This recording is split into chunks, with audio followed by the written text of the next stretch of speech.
We are recording. And take one.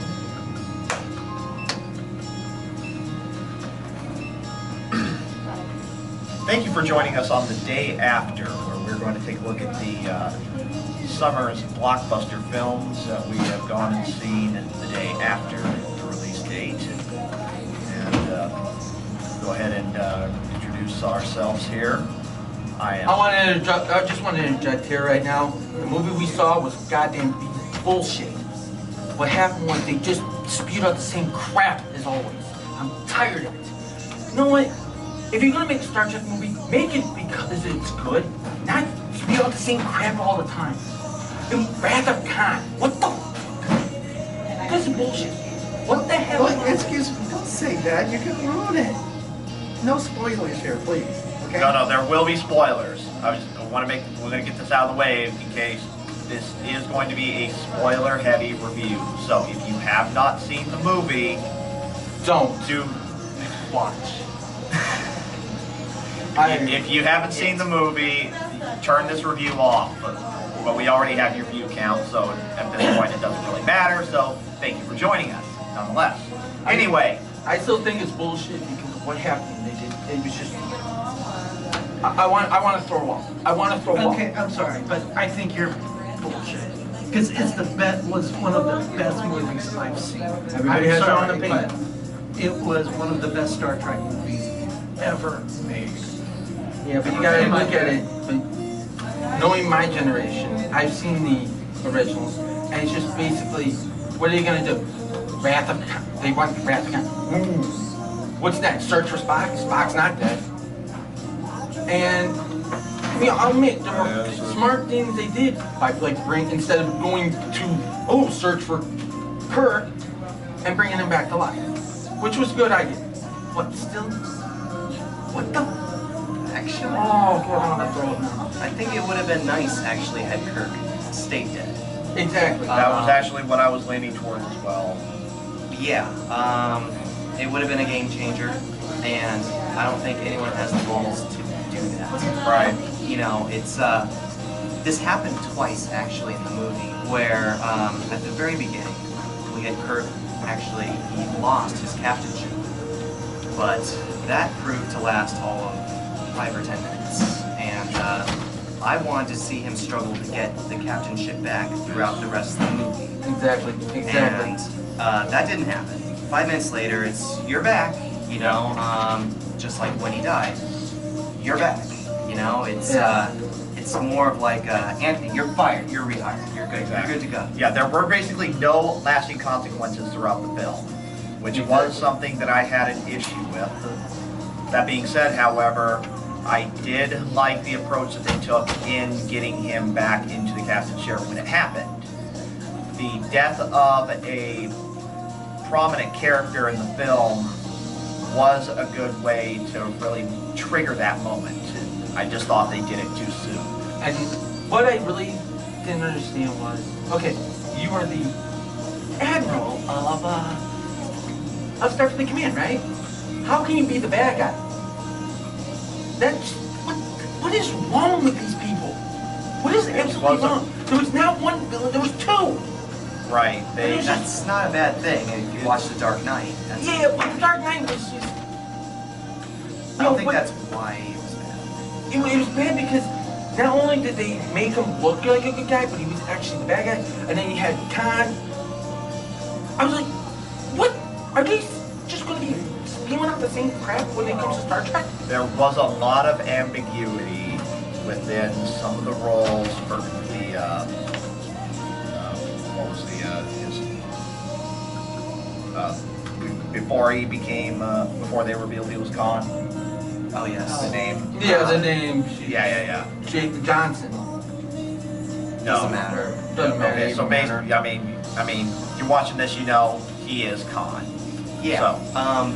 We don't know his name yet. We'll call him Finch because that's what he looks like from the side. Yeah, exactly. So essentially, there was a lot of ambiguity as to whether this was supposed to be an evil character, whether this was supposed to be someone that we were to identify with. Now, I will say this, they did do a very good job of making us feel some sympathy for this character, and they did lead up, they did a very good job of not just going into the fact that this was supposed to be one of our villains.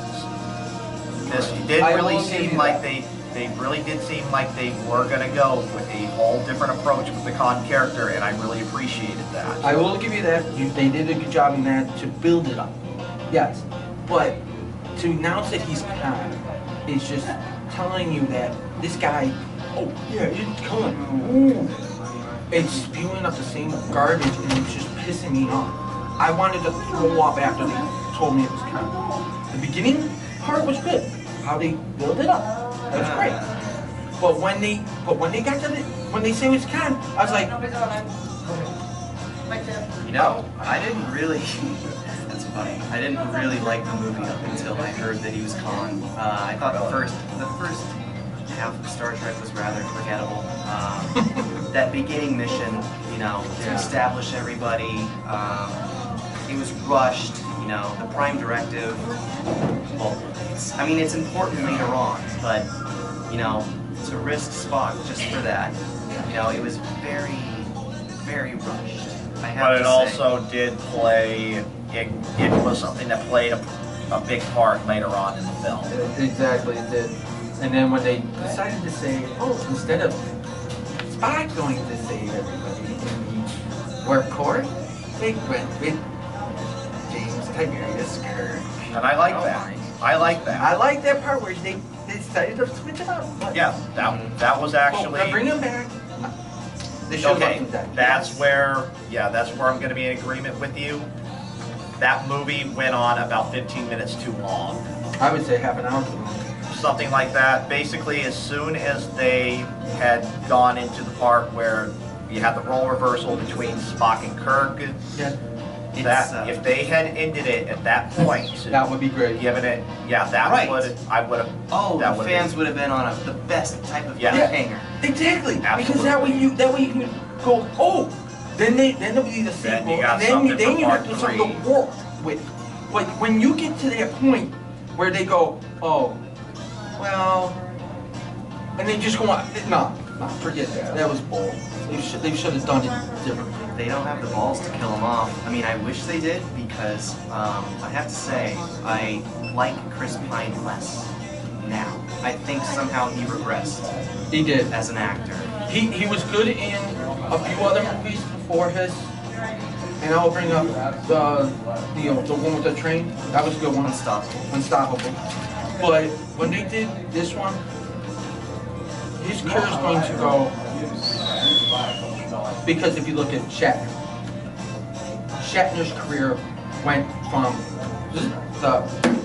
gone. But why? Because they just kept spewing out the same crap. Because his ego got so big, is what it is.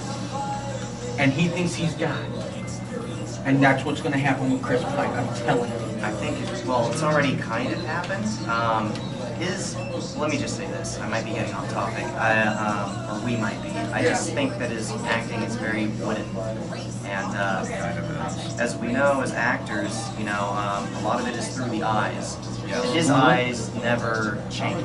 Exactly. It is steely stare. You know, I think J.J. Abrams wants those steely, awesome, Eyes, glacier yeah. blue eyes to come through all the time.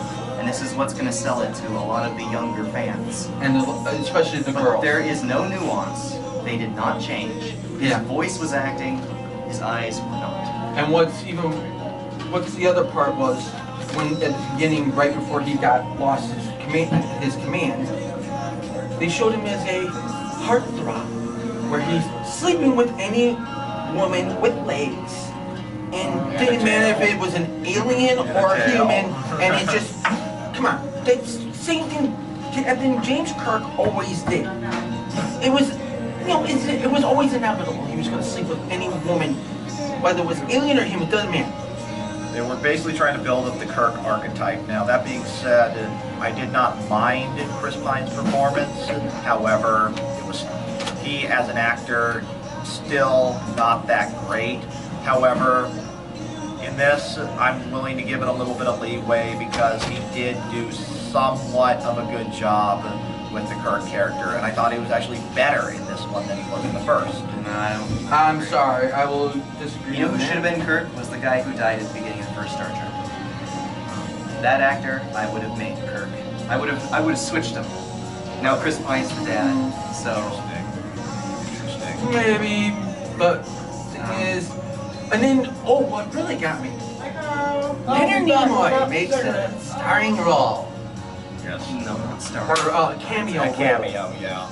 And it's really, that was inevitable. I'm sorry, that was inevitable, and they shouldn't have even done it. I didn't see it coming. I did. I did not. I'm I sorry. did not, and I actually, okay, with that came a little bit out of nowhere. However, it did advance the plot. It was a little bit of a little Deus Ex Machina. Now, what they should have done, if they were gonna, since they did it, they should have added to why they got rid of Khan in the first place. Well, they kind of explained that, and that Spock didn't want to reveal too much about the future, right, to his younger self. Yeah. So I kind of understood why they did that, but getting to that point, it just came so far out of nowhere. It just was illogical. I'm So sorry, but it's so illogical that it shouldn't have even been in it. If they were going to reveal, they should have revealed more instead of less. now the character interactions, the stuff between Khan and Kirk was very, very good. I'll give you That that. was fantastic. Well, I think that was because of Khan. I Yes, think exactly. Khan Benedict basically- Cumberbatch, absolutely. Khan- He was fantastic in this movie. What's his name? Yeah, Benedict Cumberbatch. Yeah, he was the warp drive for this He ship of a movie. absolutely killed it. He was Zachary Quinto as younger Spock. Again, fantastic performance. I've been a big fan of his ever since Heroes. He did better. He I gotta actually say. did a good job. Him and Zoe did a good job. Zoe in this. Saldana, Yes, yeah. they did a good job when they were talking about them having issues Yeah. with their relationship. No, But they should have. that was a terrible time. They should have left it at a certain point. Right. And they went a little too far with it. They went a little too far and it didn't really have much of a payoff, to be honest. But for what they did do, I appreciated it. I thought it was good. I think that was my biggest eye roll, was that they got into it and they were descending on Kronos. Not a great time. You know, these are professionals, right? And Right. it's kind of a complaint I've had with this whole reboot. I think the crew is too young. You know, I think Thank these you. Star Treks are really geared towards high schoolers. Thank you! Thank you!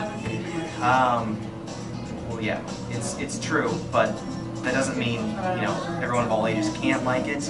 It's just you got to be prepared for a little bit of unnecessary comedy. Definitely. They have no situational awareness. They do not act like senior officers, and they're really, in my eyes, not, because of how they all got their jobs. It was very right place, right time. In the first movie, I'm talking With the about. exception of Spock. Who You have I, anything to add, David? I'm just yeah, observing jump everything. on in, man. Jump on in. I don't think it was as bad as you make it. I think the acting was good. The acting by Chris Pine was not bad. I think that in Stargate with Kurt Russell, my complaints about him is there was no emotion in him in that role. And somebody explained it was because he just lost his son and that he was just numb. So, Okay, but- what's Chris so, Pine's excuse? I think is that what you're saying is that that's what Captain Kirk is. He's got that cold stare thing. The wholehearted stare? Yeah, that's what Kirk I is. can kind of see it, especially In a way. after Pine was killed. I can kind of see that. In Spock, actually, I could see the Spock more. But the problem is with Chris Pine, like you said, he is wood. He's more wood and almost granite-like. Not to interrupt, but this takes place before his son was killed, right? So, can't really take that into account, but his mentor Pike was killed, you know, Yeah. in front of him. And he almost And- didn't react. He and didn't the even way- have shock though. He wasn't like, And the way he was You know? raised, he was raised as a daredevil. He was raised to, Show no emotion.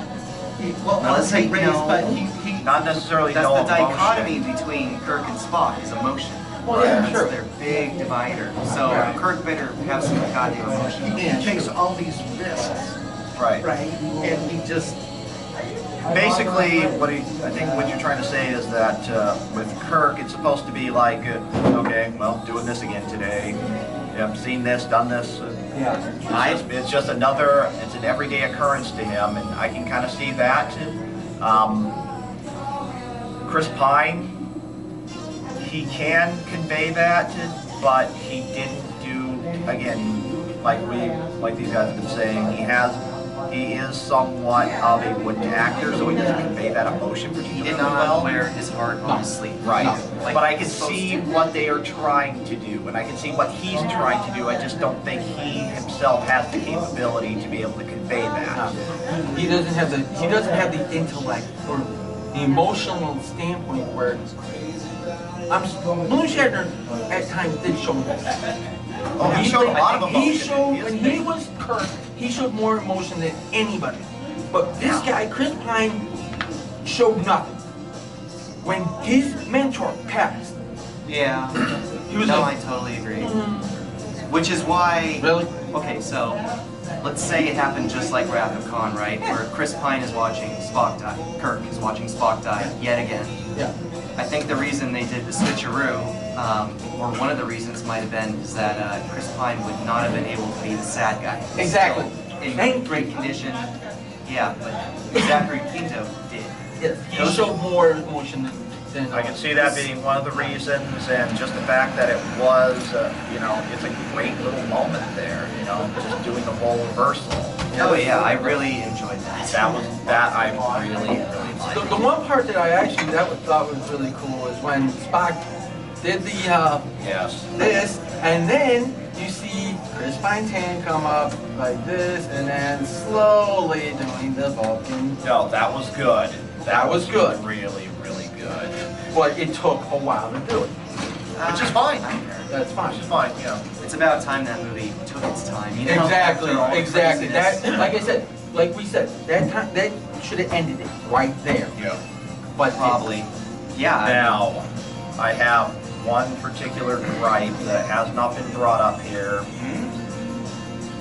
The way they portrayed the Klingons. oh yeah, come on. That was crap. I Garbage. did not like that one bit. They were building up the Klingons to be this incredible force, this absolutely destructive race of beings that were just primed to just destroy the Federation, It went nowhere. and it went nowhere. That's probably something they're going to pick up though in the next movie. I The would say. problem is, though, the damage has been done. Exactly. I don't think you can, they had the credibility because they hadn't been seen before in this new franchise. Yep. They had the menace right into the reveal. And you know what, I didn't have any kind of a problem with the makeup effects. They looked great. Yeah. But it's But the build-up, then- and then went to nowhere. And they were just destroyed by a single, now granted it was Blaster, but one guy should not be able to take out what seems to be about 100 different Klingons. Exactly. That should not have happened. Khan should have been killed off right as he was starting a fire, and then a bunch of Klingons would have came in. Not necessarily that. I would have just reduced the role of the Klingons, or just have them taken out of the film altogether. Yeah. Because they were really unnecessary. I will agree with that. I might have overstated my position earlier, but I don't think the movie was that bad. Okay. No, it wasn't that bad. I mean, It's I've still seen a fun. lot worse movies, and if I had the chance to see it again, I think I probably would. I'm sorry, but I will not. I will not see this movie again because it's same shit, different day.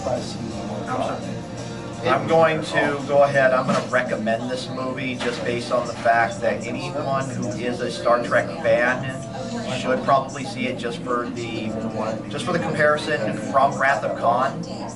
Now, even if you don't like it, that's one thing, but a Star Trek fan should definitely see this movie. I did enjoy it. There were some parts, like the Klingons, there the unnecessary drama that occurred between Spock and Uhura. That aside, it was a largely enjoyable film. I do recommend it.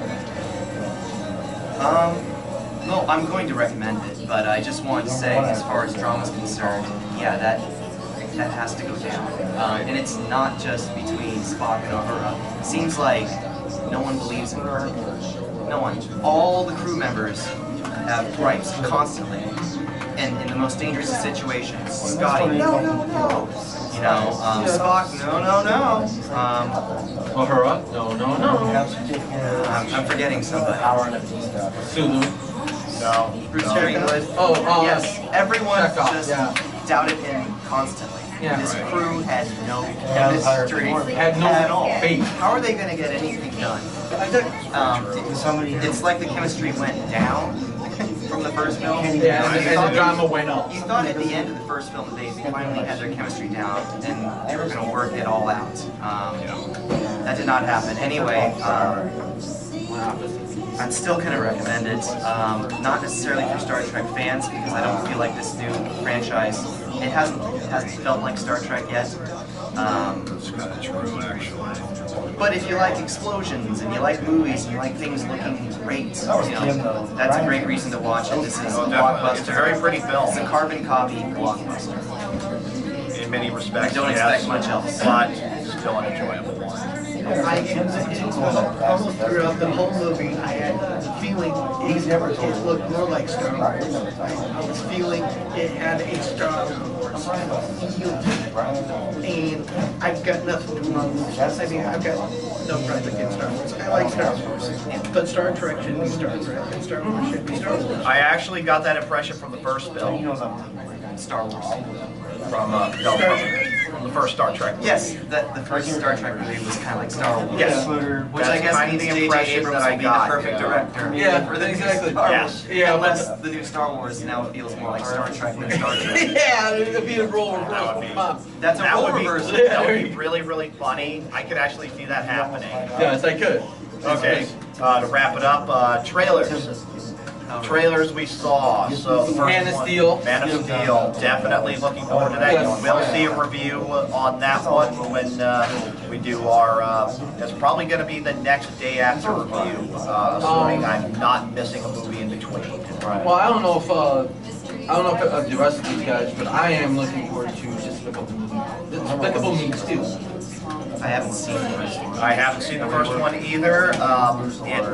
They definitely left a good impression on me with that trailer, though. Oh, so it looks cute, but it is a if it doesn't conflict with one of the other big films that we've got planned, then we might just go with that. Might be one of our films. Yeah.